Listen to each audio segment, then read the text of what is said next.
não se encontrava. Minha querida. Pois é, né, Sinara? Agora a gente está se encontrando toda hora, que coisa maravilhosa. Isso é muito bom. Andréia, por favor, né? Que bom. Estou muito feliz de ter você aqui com a gente. Não tinha pessoa melhor para falar desse tema. Então, por favor, se apresente para o pessoal. A palavra é sua, minha amiga. Muitíssimo obrigada por estar com a gente aqui no nosso projeto, para estar discutindo mais sobre cuidado paliativo pediátrico e cuidar das nossas crianças crônicas complexas. Obrigada, Sinara. Bom dia, pessoal. É uma satisfação estar aqui. Eu e Sinara, a gente acabou de se encontrar muito nos últimos dias, né, por causa do Congresso, o Congresso Latino-Americano de Cuidados Paliativos, e quero primeiro agradecer a oportunidade de estar aqui com vocês. Participei de um dos encontros, não sei se foi o primeiro, e vi a potência desse grupo, e a minha rotina não permite, nesse horário, estar com vocês sempre. E parabenizar por essa iniciativa. Eu sou Andréia Nogueira Araújo, eu sou pediatra paliativista, atuo no SUS em Brasília, no Hospital Regional de Ceilândia. Fiquei 20 anos na enfermaria, onde a gente construiu uma enfermaria de transição de cuidados prolongados, e atualmente eu fico exclusivamente na atenção domiciliar, para onde as crianças vão depois do tempo internada, né?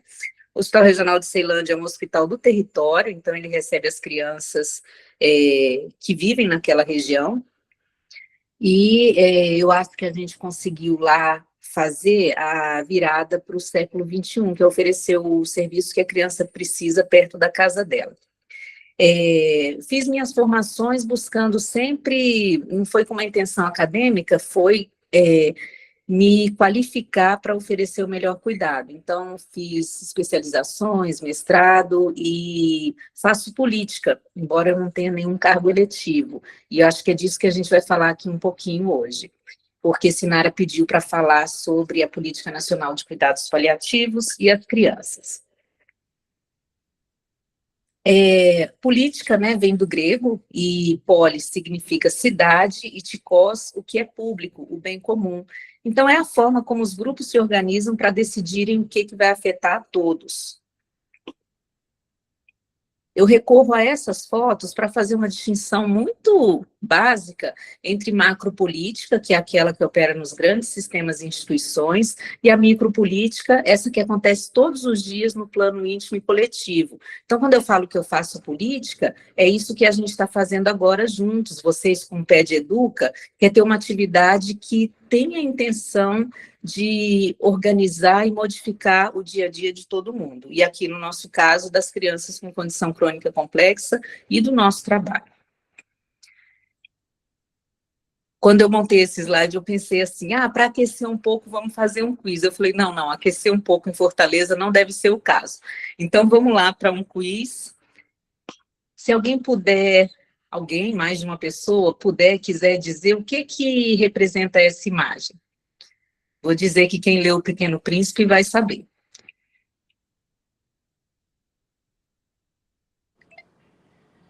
É uma cobra que engoliu um elefante. Adorei. Então é isso, não é um chapéu, é justamente a cobra, a serpente que engoliu o elefante, isso está lá no Pequeno Príncipe. Para dizer que as coisas que a gente vê tem um por trás, tem um por dentro. Então, vou agora para um outro quiz. Foi Sângela, né, que falou? É Sângela o nome, né? Obrigada por sua participação. Então, agora vamos para o próximo quiz, e se alguém pode me dizer o que está por trás dessa imagem.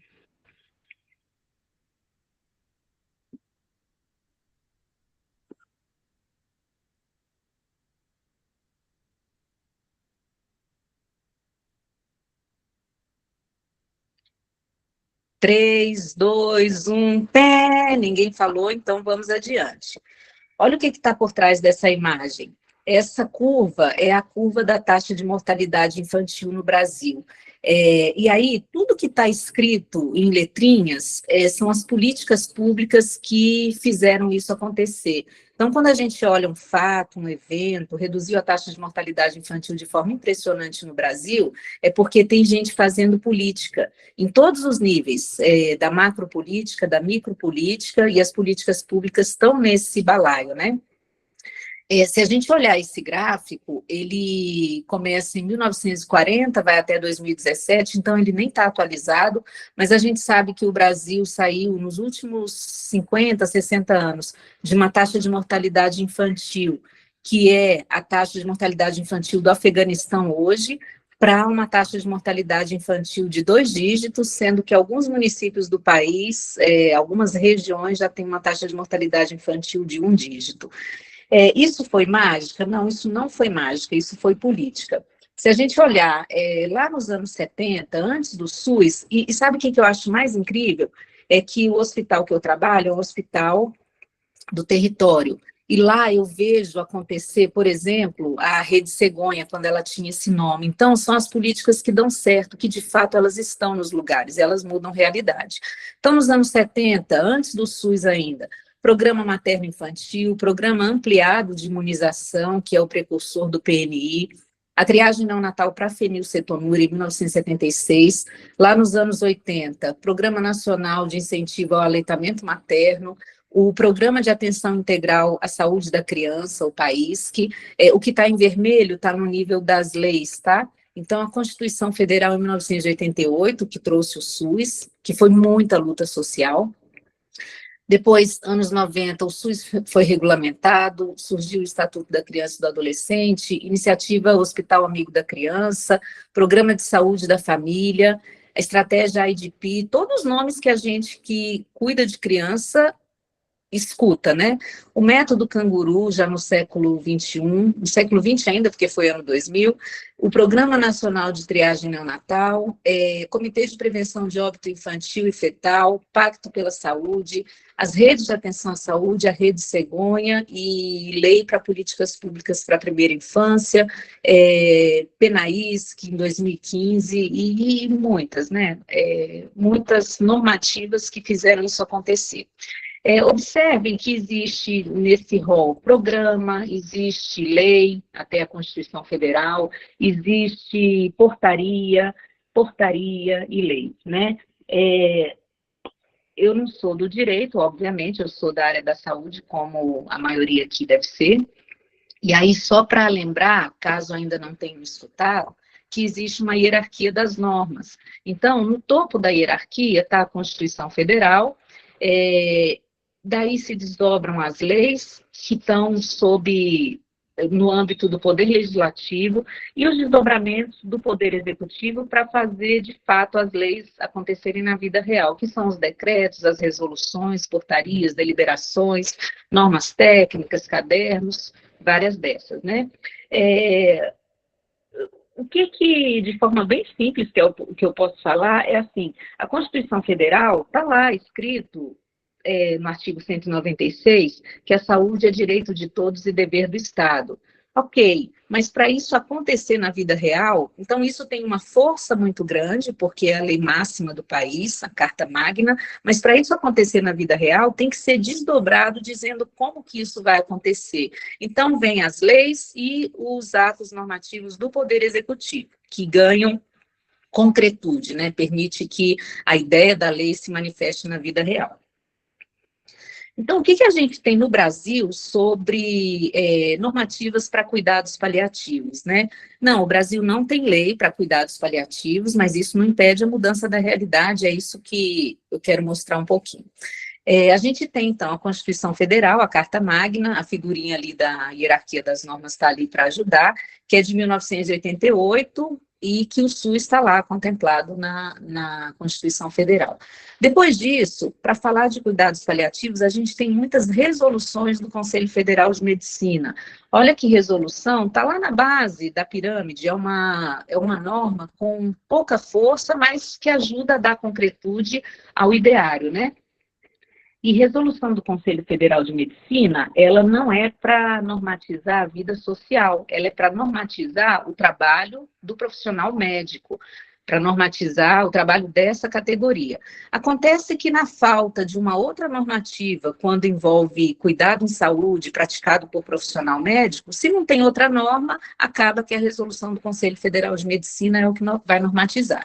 Então, no campo dos cuidados paliativos, lembrando que se a gente está em 2026, foi em 2006 que teve um marco significativo, que foi a Resolução 1805, que tratou da terminalidade e da limitação de suporte artificial de vida. Antes disso, havia uma enorme insegurança dentro da categoria médica sobre limitar algum suporte pelo risco de ser compreendido como se você estivesse deixando a pessoa morrer, como se isso fosse omissão de socorro. Então, a gente que atua dentro dos cuidados paliativos, às vezes eu acho que pode bater uma ansiedade legítima, poxa, as coisas não andam. Mas se a gente olha para trás, foi há 20 anos que teve uma primeira normativa de maior concretude no país que tocava a lógica dos cuidados paliativos. E assim seguiu, em 2012, a resolução sobre diretivas antecipadas de vontade, o Código de Ética Médica, em 2018, que incorporou a causa dos cuidados paliativos, no capítulo 1º, cita que em situações clínicas irreversíveis e terminais, o médico evitará a realização de procedimentos desnecessários e propiciará os cuidados paliativos aos pacientes. E no capítulo 5º da relação com pacientes e familiares, é dito que é vedado ao médico abreviar a vida do paciente, e o parágrafo único que acompanha esse artigo fala que quando a doença é incurável e terminal, o médico deve oferecer todos os cuidados paliativos disponíveis. Então, isso já foi uma mudança de texto, a mudança do texto pode levar um tempo até ser absorvida pelo cotidiano. O Conselho Federal de Medicina seguiu com resoluções mais recentes sobre a recusa terapêutica. Existe uma resolução do CREMESP que vale para normatizar o trabalho da categoria médica no estado de São Paulo, mas não no país inteiro. Em 2022, que fala sobre decisões sobre cuidados, fala de futilidade terapêutica. No âmbito da educação, uma resolução do Conselho Nacional de Educação de 2022 que fala sobre a inserção dos cuidados paliativos nas diretrizes curriculares nacionais de graduação em medicina. Um projeto de lei, afinal, olha aí, a gente está falando de resolução, então um projeto de lei, que é o 2242, que é o Estatuto dos Direitos do Paciente, onde coloca a lógica do cuidado centrado no paciente, fala de diretivas antecipadas de vontade. Esse projeto de lei ali é 2022, mas ele mudou de nome, de número, ele é bem mais antigo que isso, e a notícia boa é que agora, na semana passada, ele foi aprovado na tramitação no Senado e agora vai para a sanção presidencial com alta expectativa de que seja aprovado. Se isso acontecer, é a primeira lei no Brasil que prevê oferta de cuidados paliativos, mas mais que isso, que centra o cuidado no paciente. Então, falta agora essa sanção presidencial, acompanhe. A gente tem outras portarias, afinal, a portaria 3681 de 2024, que é a Política Nacional de Cuidados Paliativos, e que foi atualizada esse ano, agora de 2026, pela portaria 10.181. Então, se a gente olhar, as normativas sobre cuidados paliativos no Brasil tem a Constituição Federal, que é toda a força, mas de concretude mesmo, a gente ainda está ali no nível das resoluções para o Executivo, e isso muda a realidade. Lá no gráfico da redução da taxa de mortalidade infantil, tem algumas leis, tem a Constituição Federal e tem muita portaria e programa. Tudo bem até aqui? Na hora que vocês quiserem comentar, podem ficar à vontade, tá? Então, aqui um panorama muito breve com o que eu quero recortar, tá bom, gente? Sobre os cuidados paliativos para crianças e no mundo. Existem muitos esforços no campo científico para estimar a necessidade de cuidados paliativos para criança no mundo, até com uma publicação recente no Lancet, falando sobre o SHS, o sofrimento relacionado aos cuidados em saúde. E por essa metodologia, que é uma metodologia nova, estima-se que são 10 milhões de crianças por ano que precisam de cuidados paliativos no mundo. Óbvio que isso é importante, esses esforços são necessários, mas eu quero dizer que a gente, aqui desse grupo, já conhece as crianças que gritam por cuidados paliativos e ainda não conseguem receber. Então, a gente vai ter muito trabalho como rede quando, de fato, a metodologia estiver aplicada para identificar todas elas que precisam, porque sem identificar, elas já são muitas. Por outro lado, os cuidados paliativos pediátricos ainda têm sido, as autoras falam assim no artigo, olha, perigosamente ignorados na pesquisa, de modo que essas lacunas afetam a elaboração de políticas públicas baseadas em evidências, tá? O ideal é que uma política pública seja baseada em evidência, mas política pública não tem a obrigação de ser baseada em evidência. No Atlas Global dos Cuidados Paliativos, que foi publicado a segunda edição, né, e a mais recente em 2020, os autores apresentam vários dados muito importantes e colocam a classificação da oferta de cuidados paliativos em diferentes partes do mundo, né, em diferentes continentes, naquela metodologia que classifica de 1 a 6, com letras A e B, e o Brasil estava ali pelo meio do caminho, no 3B, se eu não me engano. Quando eles escrevem no Atlas sobre a oferta de cuidados paliativos pediátricos no mundo, e eles falam assim, agora veja na figura 39 como que está essa classificação no mundo. Não tem a figura 39.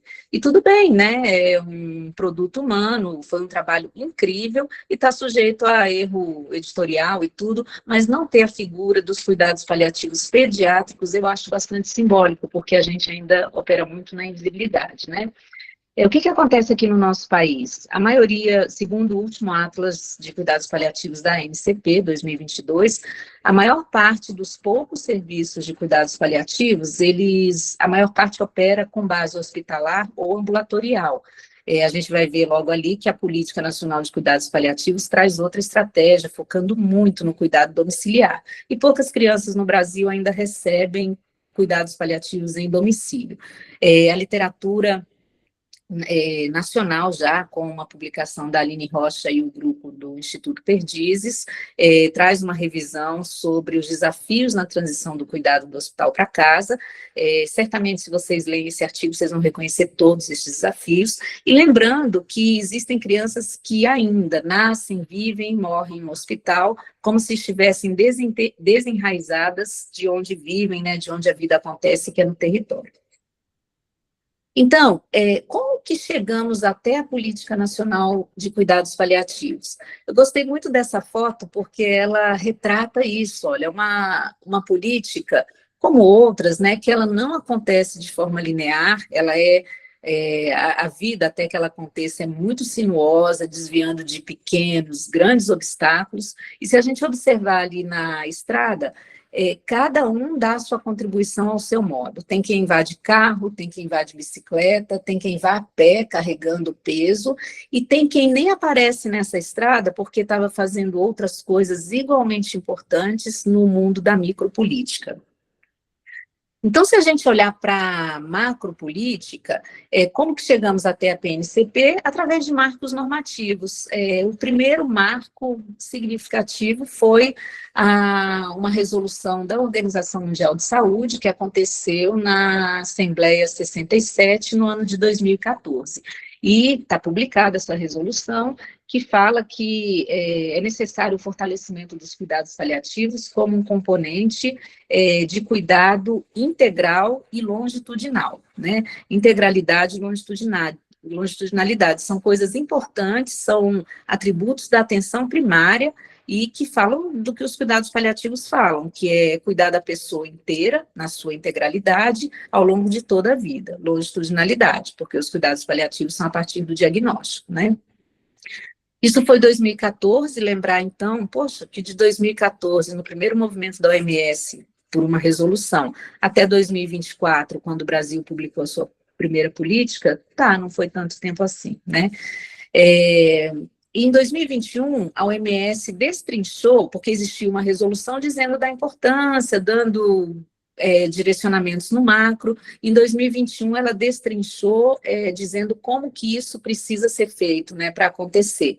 Então, nas diretrizes da OMS, tem essa casinha famosa, que se a gente começa da base, o que é necessário para acontecer de verdade oferta e entrega de cuidados paliativos na rede de atenção à saúde. Precisa empoderar pessoas e comunidades, isso está lá na base, isso é micropolítica. Precisa de políticas públicas no âmbito das macropolíticas, precisa de pesquisa, é isso que está na base da casa, né? Sem isso não acontece. Ou o que acontece não tem garantia de sustentabilidade porque falta a base da casa. Nas paredes da casa é a oferta de medicamentos essenciais e educação e treinamento. E quando isso é oferecido, o topo dessa casa precisa ofertar, prover os cuidados paliativos em rede. É só com isso tudo que a gente vai conseguir, de fato, ali oferecer o abrigo e o cuidado para quem precisa de cuidados paliativos. Então, assim, seguindo nessas normativas, a gente começa com a resolução da OMS em 2014. No Brasil, o primeiro movimento normativo aconteceu em 2018, com a publicação da Resolução 41, da Comissão Intergestores Tripartite do SUS, e se a gente recorrer à figura da serpente que engoliu o elefante, que é o que está por trás, ou que está por dentro de um marco normativo, essa foto eu acho uma relíquia, porque é na reunião final de um processo de trabalho, onde se elaborou e se decidiu pela publicação dessa resolução. Se a gente olhar na figura, tem um monte de gente que a gente conhece. Eu não conheço todos, mas olha, do lado da mão direita para o outro, ali a segunda pessoa, a Nelise Puchin, que é uma queridíssima colega paliativista aqui em Brasília, referência para o Distrito Federal nos cuidados paliativos, a Érica do lado dela, que também é aqui do DF, Daniel Forte, alguém já ouviu falar? Quando ele era presidente da Academia Nacional de Cuidados Paliativos, a ANCP, estava lá. Se a gente vai mais ali adiante, eu fiquei ali olhando, eu acho que é a Gabriela Hidalgo, que está com um papelzinho assim na mão, olha. Gabriela Hidalgo hoje está à frente da área dos cuidados paliativos no Ministério da Saúde, a Érica Lara, da NCP também na ocasião e até hoje, e ali vem um grupo grande para a esquerda, que são as pessoas que atuam no CONAS, o Conselho Nacional de Secretários de Saúde, e aqui no primeiro plano, sentadinha, Mariana Borges, que foi quem liderou a implantação da Política Nacional de Atenção Domiciliar no Brasil e foi o primeiro local do Ministério da Saúde que abraçou a causa dos cuidados paliativos e que foi desse núcleo, dessa coordenação, que saiu a primeira versão da Política Nacional de Cuidados Paliativos. Então, por trás dos marcos normativos, o que existe é gente mobilizada e trabalhando, e esse grupo conseguiu, em 2018, um primeiro marco que não tinha, de fato, muito poder para concretizar, mas foi o que foi possível naquela estrada sinuosa que já durava muitos anos. E aí a gente tem, afinal, a portaria publicada pelo Ministério da Saúde em 2024. Então, esses são os marcos normativos. Eu pergunto de novo, como que chegamos até a Política Nacional de Cuidados Paliativos para mostrar agora o que está na barriga da serpente? Quer dizer, nem sei se serpente tem barriga, mas o que está dentro da serpente, né? Então, vamos ver o que está por trás disso. Como que a gente chega até a PNCP? É fazendo política, e aqui eu vou falar mais da micropolítica. Essa foto aconteceu em julho de 2023, na 17ª Conferência Nacional de Saúde, que foi aqui em Brasília.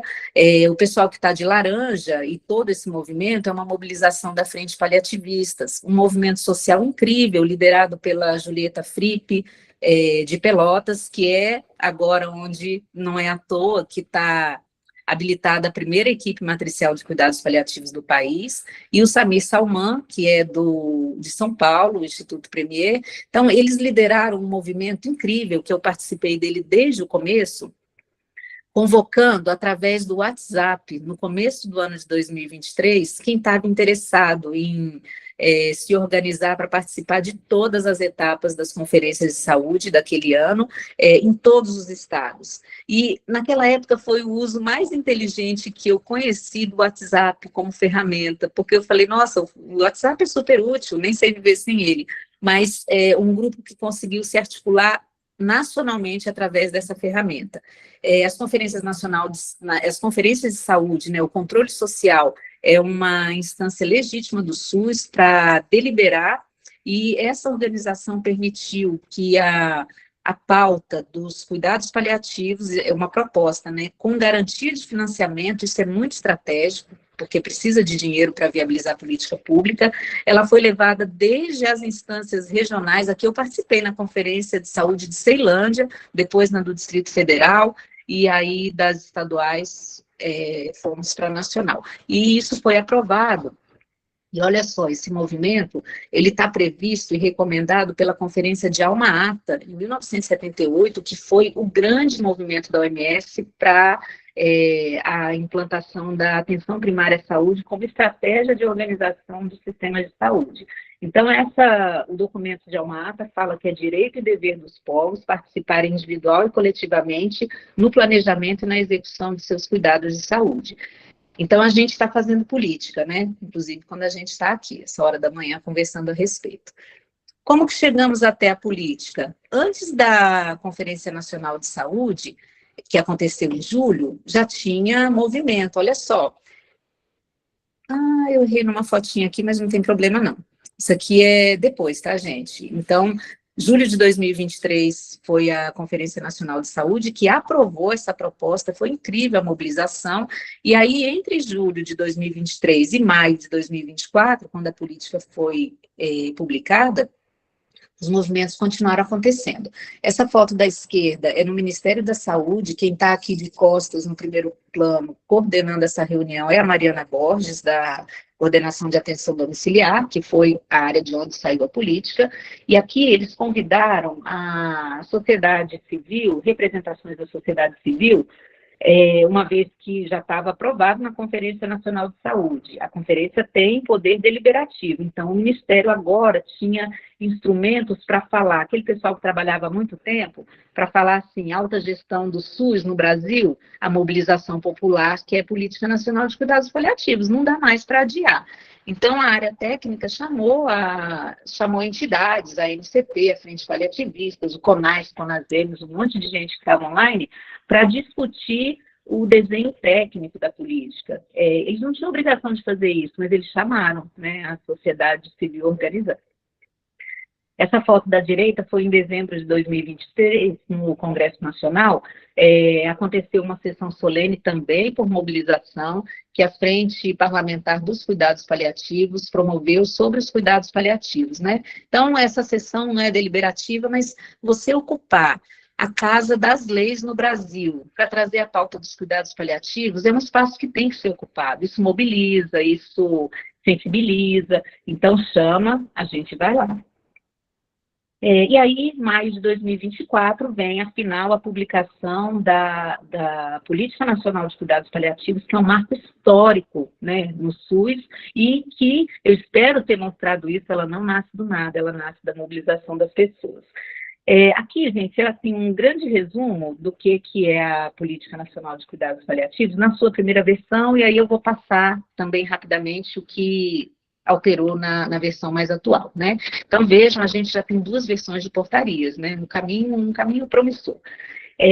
Olha o que é muito importante, ela prevê que os cuidados paliativos são oferecidos em rede, e aí, olha aqui nessa coluna da esquerda, precisa de todas as equipes assistenciais que já existem na rede de atenção à saúde, para a oferta dos cuidados paliativos gerais, que são atenção primária, atenção ambulatorial especializada, o serviço de atenção domiciliar, a rede de urgência e emergência, que inclui o SAMU. E aqui é para fazer aquela abordagem de cuidados paliativos ou a oferta dos cuidados paliativos gerais, cuidando dos sintomas, olhando para a comunicação, planejamento antecipado de cuidados, diretivas antecipadas de vontade para os adultos e os cuidados para o luto. Então, quando a política foi publicada, nos pequenos círculos onde eu circulava, eu falava assim, gente, a gente que faz cuidado paliativo especializado tem que cuidar para não atrapalhar a política, porque a política é em rede, tem que envolver todo mundo. Então, vamos olhar agora para as outras 2 colunas, aqui é o cuidado paliativo especializado, que a maioria das pessoas não vai precisar desse nível de atenção se ela tiver o que está previsto nos outros níveis de atenção, inclusive atenção primária e atenção domiciliar. Então, são as equipes matriciais e assistenciais com esse nome na primeira versão da política, e esse nome foi atualizado. Equipes matriciais. elas vão oferecer apoio matricial. Então, responsáveis por um território de 500 mil habitantes, eu vou passar um pouquinho a gestão, tá? Ela vai estar vinculada a um ponto da rede de atenção à saúde, ela precisa de infraestrutura, especialmente telesaúde, os recursos de comunicação à distância. A composição, para que o Ministério da Saúde habilite, né, e repasse o valor, 40 horas de médicos, 30 horas de enfermeiros, 30 horas de assistentes sociais, 30 horas de psicólogos. Isso mudou, a gente vai ver já já.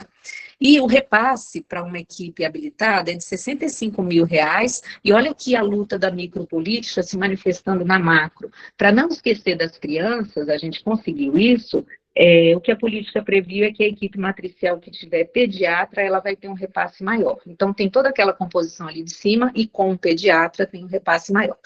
E as equipes assistenciais, numa parametrização de uma para cada 400 leitos, precisa de formação específica, e a composição são 20 horas de médico, 30 de enfermeiro, 30 de assistentes sociais, 30 de psicólogos, 90 de técnicos de enfermagem.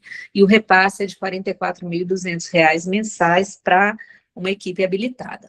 Essa política foi atualizada agora, e assim, o que eu destaco? Precisa de um estudo aprofundado, o que eu destaco? É que ela trouxe uma atualização conceitual e falando que cuidados paliativos são um alívio do sofrimento evitável, né? Porque a gente não pode ter a ilusão de que cuidados paliativos vão aliviar todo o sofrimento. Cuidar, sim, mas aliviar é muito. Ela inclui de forma normativa a rede de apoio, que são os familiares, os profissionais e a comunidade, e traz que planejamento antecipado de cuidados e diretivas antecipadas de vontade são princípios estruturantes. As equipes assistenciais da RAIS não mudou, cuidado paliativo é em rede, e aqui o que muda na equipe matricial? A sigla é a mesma, é MCP, mas ela passa a se chamar Equipe Macro-Regional de Cuidados Paliativos, e muda que ali, nas 30 horas que antes eram de psicólogos, pode ser psicólogo ou fisioterapeuta, ou terapeuta ocupacional, ou nutricionista, ou fono, ou farmacêutico. Os repasses, os valores são os mesmos, e para a equipe que era assistencial, é a ACP, agora o nome é Equipe de Apoio Assistencial, porque essa equipe não vai necessariamente oferecer o cuidado direto, e muda também a composição, que das 30 horas que eram de assistente social, agora assistente social, ou físio, ou psi, ou PO, ou nutri, ou fono, ou farmacêutico, e de 90 horas de técnico de enfermagem para 30 horas. O movimento do Ministério da Saúde foi para flexibilizar a composição dessas equipes e facilitar, porque a realidade no território nacional é diversa, né? Política é perfeita? Não, ela é feita por ser humano, ela não é perfeita. O importante é que ela começou e que ela vem se aperfeiçoando. E aí, esse desenho aqui para mostrar que a política ela é prevista assim em rede, olha, e como é que é o coraçãozinho coreano? É para dizer que os pontos estratégicos dessa política são a atenção primária à saúde e a atenção domiciliar. E ela envolve todo mundo, a rede toda, equipe de apoio assistencial, o cuidado especializado no hospital, a rede de urgência e emergência, atenção ambulatorial especializada, e a equipe macro-regional, como a que cuida da navegação do paciente nessa rede toda. Depois da publicação da Política Nacional de Cuidados Paliativos, todo mundo continua fazendo política, é preciso fazer política, porque senão as coisas não acontecem.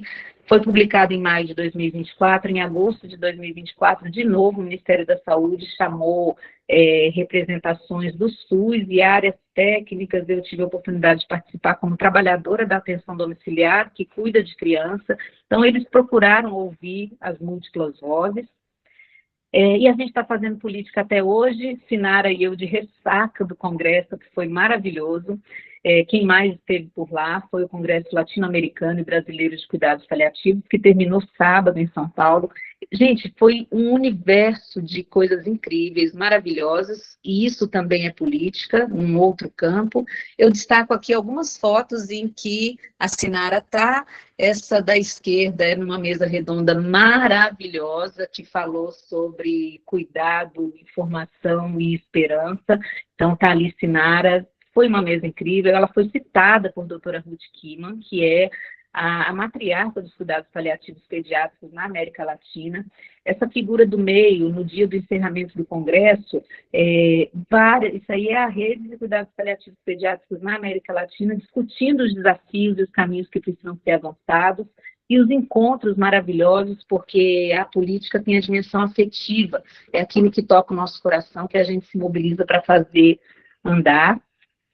Inclusive o show da banda Hospitais, maravilhoso, porque sim, teve show. Deixa eu ver se eu consigo ver se sai música.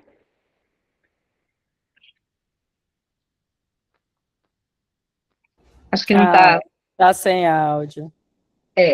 Não vou conseguir resolver, mas é o sangue latino, meu sangue latino, então é isso que a gente precisa, nosso sangue é forte, a gente realiza muita coisa.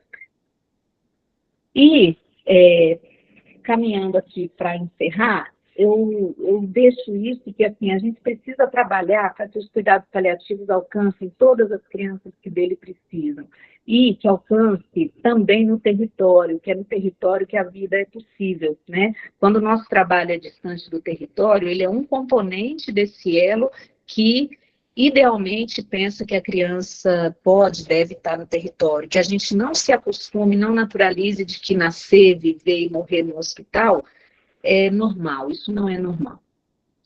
José Saramago fala que do chão sabemos que se levantam as searas e as árvores, se levantam-se os animais que correm os campos ou voam por cima deles, e levantam-se os homens e as suas esperanças. É por isso que tem que ser na terra, no território. E aquele provérbio africano que fala que é preciso uma aldeia para cuidar de uma criança, por isso que a gente está aqui junto, né? Aproveito para encerrar e dizer que a 18ª Conferência Nacional de Saúde, a que se mobilizou para que a Política Nacional de Cuidados Paliativos saísse do papel, foi a 17ª. Ela acontece de 4 em 4 anos.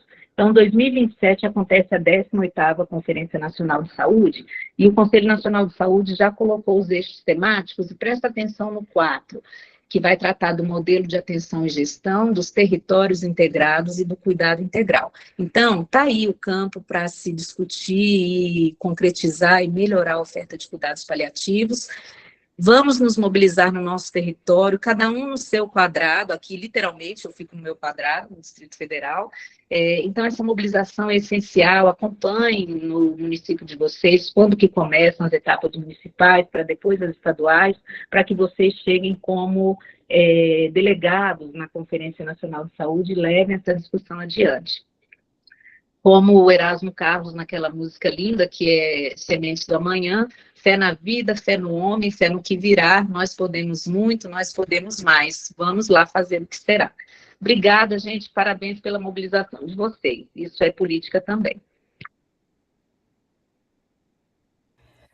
Ai, André, obrigada. Obrigada, obrigada, obrigada. Não tinha como ser outra pessoa para falar sobre esse tema. Quem viveu e vive, né, a nossa política nacional de cuidados paliativos.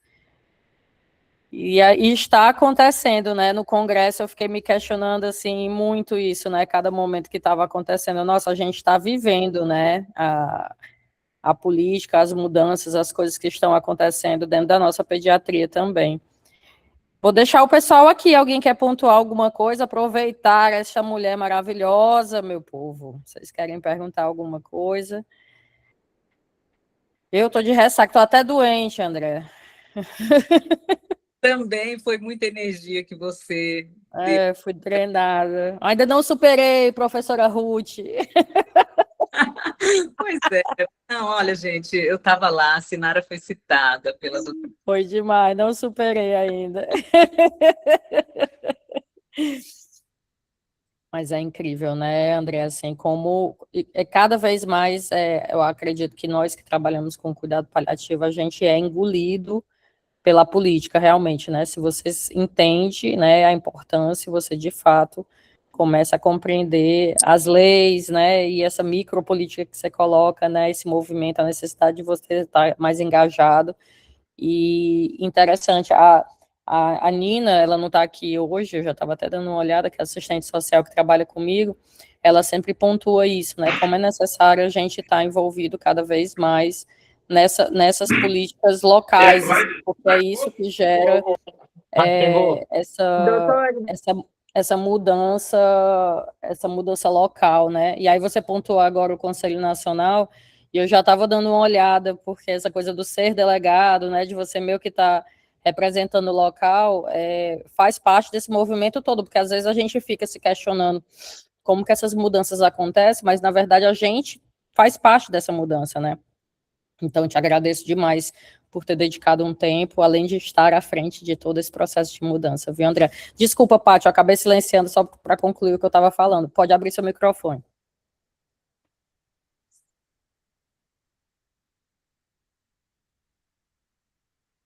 Enquanto Paty abre o microfone, se for o caso, assim, e comentar, Sinara, que esse trabalho, ele é exaustivo.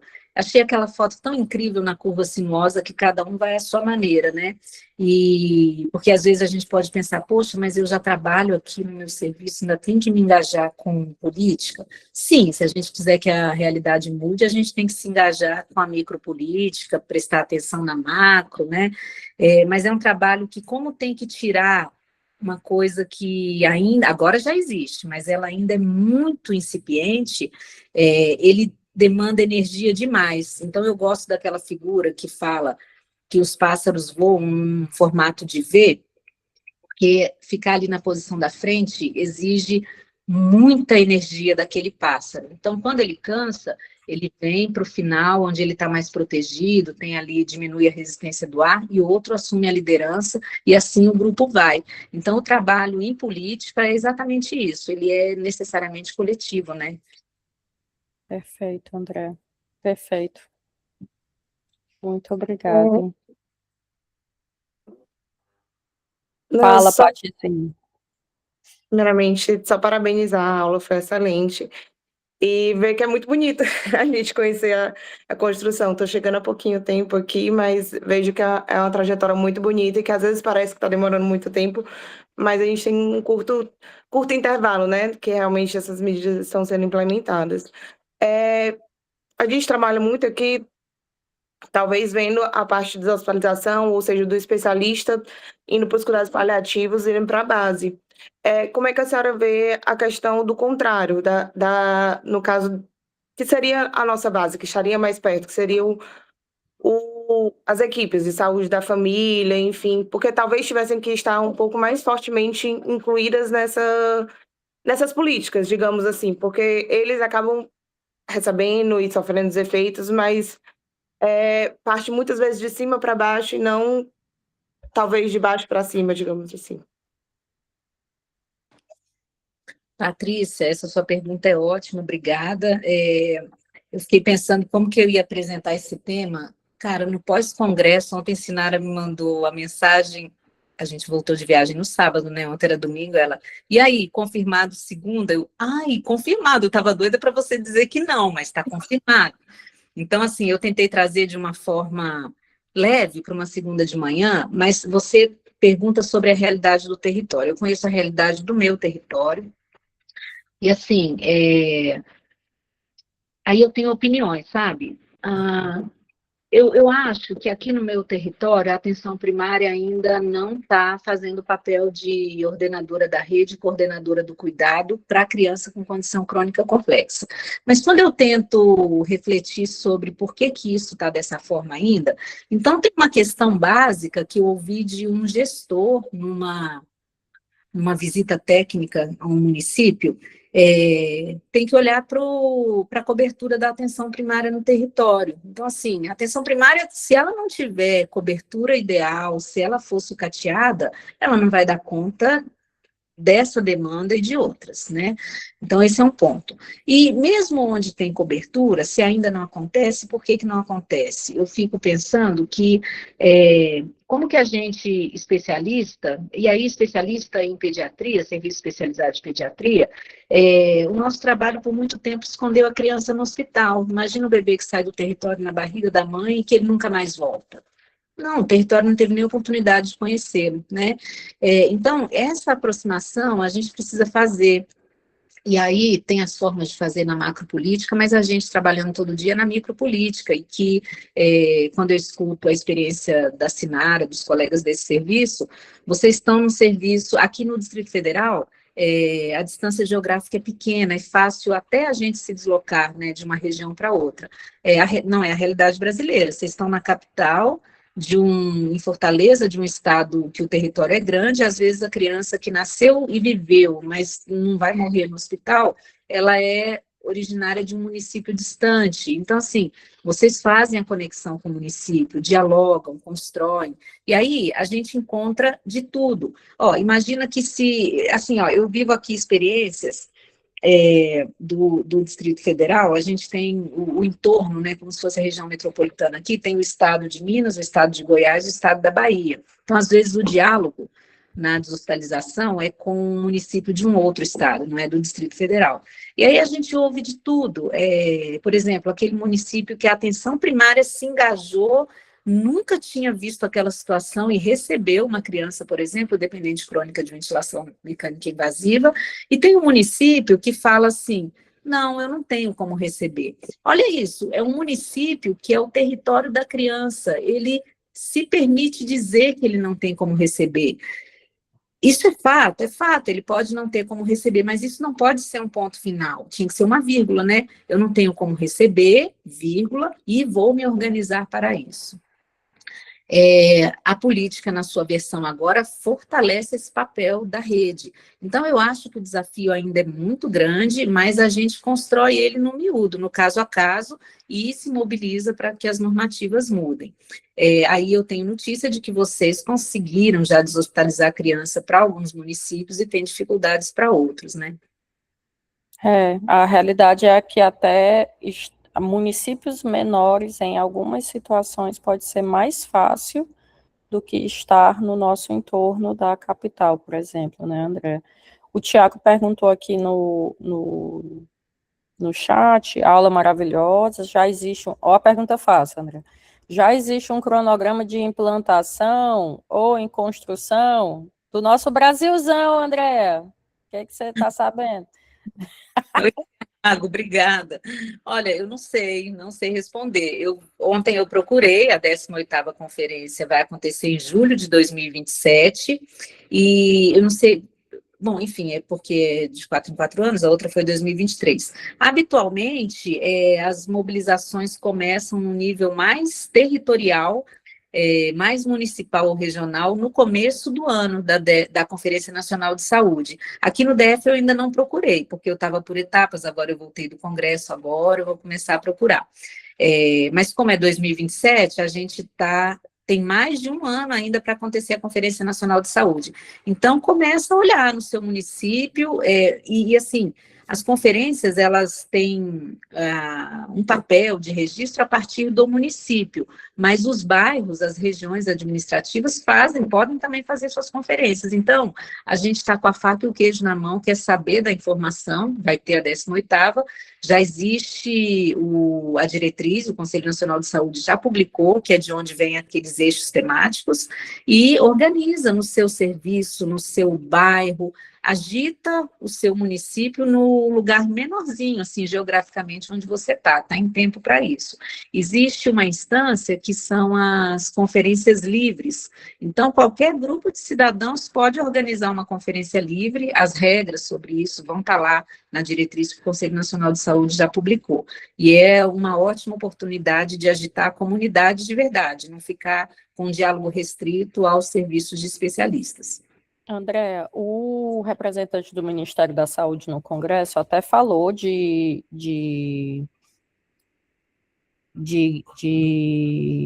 equipes, né, a mais que foram cadastradas. O Brasil vai ter agora mais de 30 equipes, não é isso? Equipes que não são mais as matriciais, são desculpa, qual é o nome agora? Esqueci. Macro-regionais. Macro-regionais, então vão ser mais de 30 agora no Brasil, e aí cada um no seu local é que tem que estar nesse movimento, né, de buscar esses cadastros e buscar que a pediatria esteja sendo também sinalizada, já que nós temos demanda de pediatria também. E aí a gente fazer o nosso papel aqui no nosso estado, no caso no Ceará, Thiago. Então, é todo mundo fazendo a sua micropolítica, né? E que ótimo que você tocou nisso, que simplesmente eu esqueci de falar, é isso, o Brasil, pelo dimensionamento, a estimativa é que o Brasil precise de em torno de 1.300 equipes especializadas em cuidados paliativos. A rede de atenção à saúde está lá, ela vai ter um trabalho a desenvolver, mas equipe especializada 1.300. Então, até hoje, o Brasil tem o quê? Numa primeira publicação de uma primeira habilitação, 18 equipes. Olha isso, gente, é 1%, né, do que precisa. E aí, de fato, o Arthur Melo, representante do Ministério da Saúde, divulgou no Congresso que já tem uma portaria já no forno para ser publicada em breve com outras 19 equipes. Então, a gente dobra o número, mas ainda está muito distante da meta. E ele disse que ao longo dos próximos meses o Ministério prevê ainda a publicação de outras equipes. Então, esse é o momento de ouro para se mobilizar aí no seu cantinho, pensando em habilitação de equipe. Lê a portaria, discute com a sua secretaria municipal, secretaria estadual, com o Conselho de Saúde do seu território, e envolve todo mundo interessado. Todo mundo interessado são profissionais, a população, mas precisa, acredito, para funcionar melhor, com a sociedade civil organizada. Então, deve ter um monte de mulher que é mãe de criança com condição crônica complexa, que está organizada nos grupos, ainda que sejam os grupos de WhatsApp, junta esse pessoal, junta o gestor municipal, estadual, a Câmara, a Assembleia Legislativa, porque é uma excelente oportunidade. Perfeito, André. Muitíssimo obrigada. E vamos, então, fechando, gente. Muito obrigada, obrigada, obrigada. Vamos terminar nossa ressaca desse evento e continuar a nossa semanazinha. Obrigada por todo mundo que está aqui na sala. Obrigada, André. Beijo, gente. A gente se encontra aí. Obrigada. Até a próxima. Obrigada, gente.